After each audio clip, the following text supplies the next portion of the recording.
En vérité, je te le dis, si un homme ne naît de nouveau, il ne peut voir le royaume de Dieu.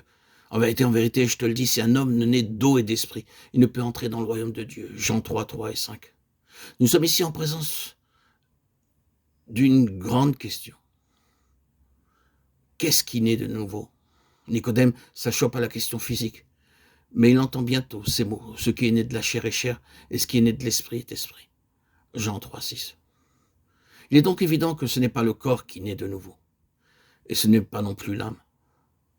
Que le corps du péché soit détruit, Romains 6, 6, et ceux qui sont à Jésus-Christ ont crucifié la chair avec ses passions et ses convoitises, Galates 5, 24. Les passages analogues à ceci sont trop nombreux pour être tous cités, mais considérons dans les Écritures la signification des termes chair, vieil homme, homme naturel. À la question posée, nous répondons donc sans hésiter que la nouvelle naissance est la régénération de l'esprit humain par l'Esprit de Dieu, un don de la vie divine à l'esprit de l'homme. Elle crée une union nouvelle de l'homme avec Dieu, par une seule et même vie dans son être intérieur. Cette union avec Dieu ne peut être que sur la base de la résurrection de Christ, devenue notre expérience. Cela signifie que toute la signification de sa mort expiatoire, substitutionnaire et représentative a été acceptée par la foi, alors même qu'elle ne serait pas comprise.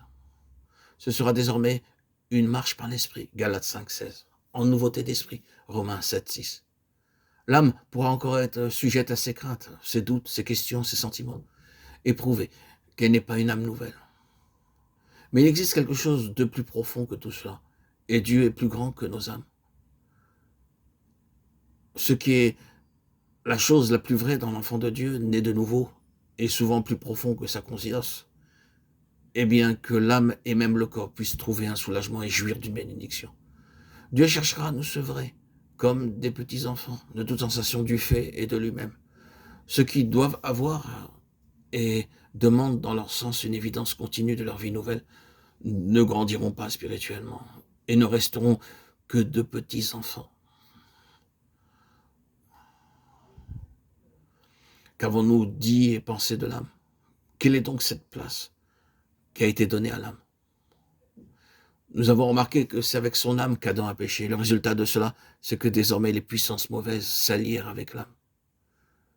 Une autre conséquence, c'est que cet homme devint avant tout un être psychique au lieu d'être un être spirituel. C'est-à-dire, c'est son âme qui domine. L'homme est donc dans un état de séparation d'avec son Créateur. Et il représente le bouleversement d'un ordre divin. Cela n'est qu'une partie du désordre beaucoup plus étendu causé par le péché d'Adam.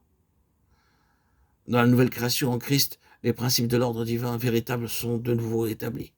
L'esprit vivifié, ressuscité, en lequel Christ demeure, et qui est uni à Christ, est appelé à être l'organe du gouvernement divin sur l'homme tout entier, sur son âme et son corps.